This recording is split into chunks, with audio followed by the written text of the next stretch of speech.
AITA for refusing to wear a skimpy maid outfit to an exclusive party my friend got invited to.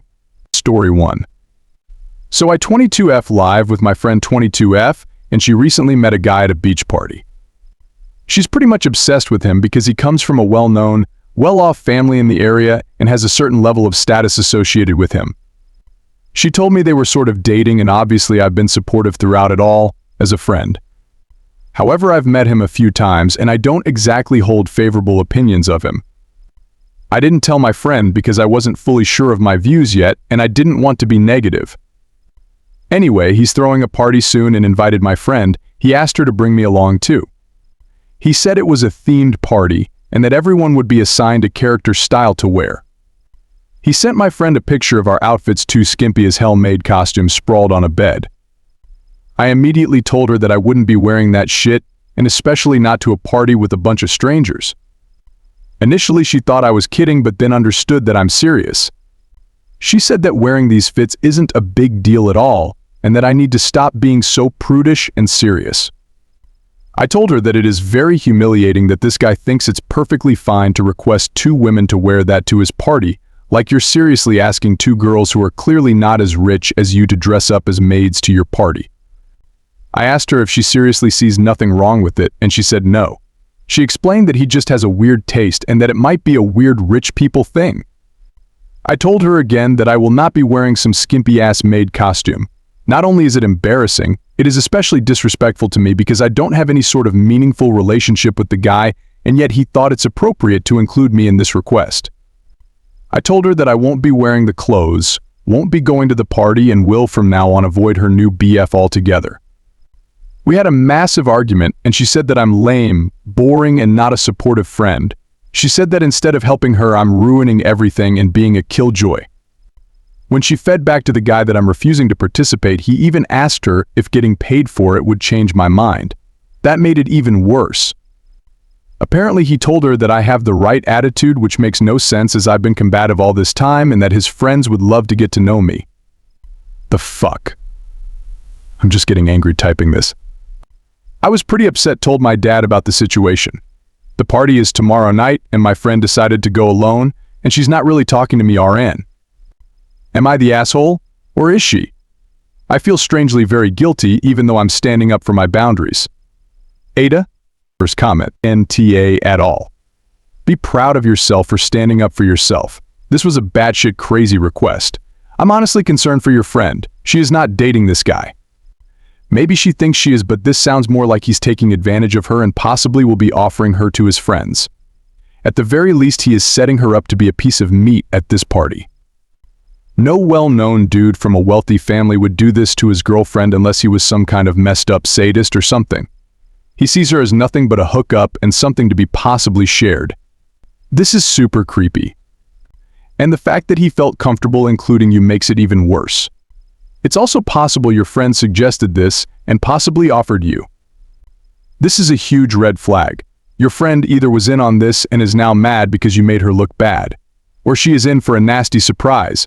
Second comment, NTA. He sent my friend a picture of our outfits, two skimpy as hell maid costumes sprawled on a bed. I immediately told her that I wouldn't be wearing that shit, and especially not to a party with a bunch of strangers. You're not lame or boring. You're imposing sensible boundaries, keeping yourself safe. He even asked her if getting paid for it would change my mind. That made it even worse. This guy sounds like bad news. I think you're making the right decision not to wear the outfit or go, and in deciding to avoid him in future, your friend can make her own decisions. I hope she'll be okay, but that isn't on you. Not one bit. Third comment. Dearie, don't you even think about giving in and going to that party, and your GF should run from this guy as fast as her feet can carry her, but she may be shallower than you and she may enjoy being exploited. Don't you feel one bit guilty? This is not a good man and far from respectable. Stay away from that crowd. And anybody who chooses Professional Donut as a screen name deserves to be treated with deep respect and kindness. Story 2. AITA for getting my neighbor's Airbnb guest car towed. So I've had a ton of issues with Airbnbs in my neighborhood in the past. I won't get into all of it, but just know that it's been a nightmare, including my house being hit by 20 bullets during a gunfight at a neighbor's Airbnb party earlier this year. Fast forward to last night, The guests at the Airbnb next door were blocking our shared driveway. I went out and politely asked them to move their car. They responded rudely, saying, "Ain't got the keys." No, and then drove off in another car. I've tried reaching out to the Airbnb owner before, but she hasn't responded to me since May. Given her track record of ignoring my messages, I assumed she wouldn't do anything this time either. So I shot her a quick text and called the non-emergency police line, explained the situation, and they said they would make the guests move it. Well, it turns out they towed the car instead. Now, the Airbnb owner is furious, saying I didn't give her guests a chance to move it. Am I the asshole for calling the cops on them? Add on, thanks for all the advice, everyone. I've decided to send her the message below because I think it's important to take the high road in this situation. I realize she could make things much worse for us if she completely stopped caring about what her guests do, so I'm trying to keep things as civil as possible. That said, I've also made up my mind that if something like this happens again, I won't bother texting her. Instead, I'll go straight to the authorities. I think it's the best way to handle things moving forward while ensuring our peace and safety. She texted me this morning after you called the police, only minutes after notifying me they had it towed. They didn't have an opportunity to move it. My response tentatively will be, one, I did ask them to move. Unfortunately, they responded with, "Ain't got the key." No, and then proceeded to get into another vehicle and drive away. 2. I didn't wait for your response because I haven't heard back from you in a while regarding previous messages. I've sent 4 messages since May, and I didn't receive a response to any of them. I'm sorry to hear that your guest's car was towed. I know how frustrating that can be. My only intention in calling the police was to have someone with more authority request that they move the car, as they had refused to do so when I asked.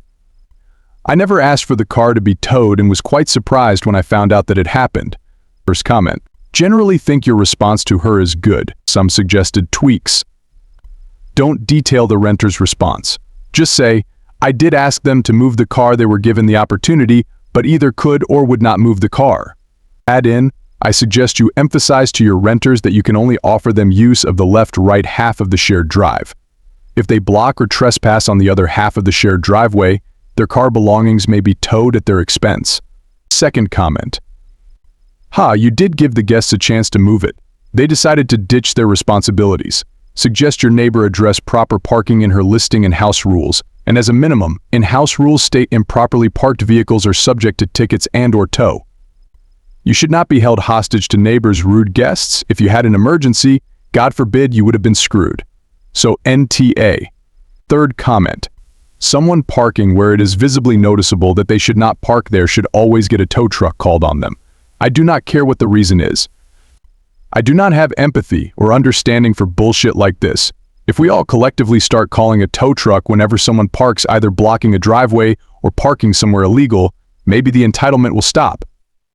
Why all are giving people so much grace when they don't deserve it? Don't feel guilty for using services that your tax dollars are paying for. Call the cops, call the tow truck, call the fire department, whatever you need to call to rectify a situation that shouldn't happen more than okay.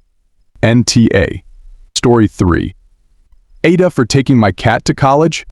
When I was 16, I adopted a kitten out of a litter we found in a hay barn abandoned. My mom was entirely against the idea and she hated me for bringing a cat home because she has notoriously always hated cats her whole life. Last year was my first year at college, and since I was in the dorms, I did not bring my cat. This year I'm in an apartment and I'm finally ready to have my buddy move in with me. My mom and dad are now both guilt-tripping me to leave him here. In the 1 year that I was away at college, my mom became extremely attached to this cat that she didn't want at all, and now all of a sudden it's her cat and me taking it is disgusting and immoral and will break her heart. My parents are both over 50, so leveling with them is completely impossible because they think they know better always, so they never have to listen to my side of things. I adopted my cat for just that reason, because he would be my cat and I could keep him by my side no matter where. Now my mom and dad are trying to take that away from me, and not directly either. I could take my cat very easily with no real issues, but the guilt and pressure being placed on my shoulders by my parents is eating away at me constantly. I don't know what to do. I don't want to leave my buddy and I don't want my mom to despise me. First comment. I'm gonna lean AITA. At 16, were you financially responsible for the cat? Whose name was on the vet paperwork? Were you giving your parents money to cover the expenses of a cat while you were in school? There is also the issue of you bringing an animal into a house without the consent of everyone that currently lived there. I get college happens, but you may have to accept that your cat has bonded with your parents as well and will need to adjust to a lot if you take him. You will have classes. The cat may be alone more, or if you have a roommate, the cat will be around new people.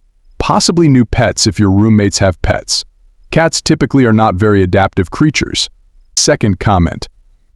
Esh, why do you both prioritize how much you both want the cat? If you both cared so much about the cat, then you should find where the cat would be happier and let the cat stay there. Also, if you cared so much for that animal, like I do my pet, you would do what's best for them. Not do what is easier for you because you don't want to leave your buddy or have your mum despise you. Third comment. I work for my local council. My colleague bought in a cat that followed her home, and after determining it was abandoned, I decided to adopt it. I only did this after talking to my parents as I still lived at home at the time. When it came time to move into my own place, the cat was closer to my mum, so of course I left her there.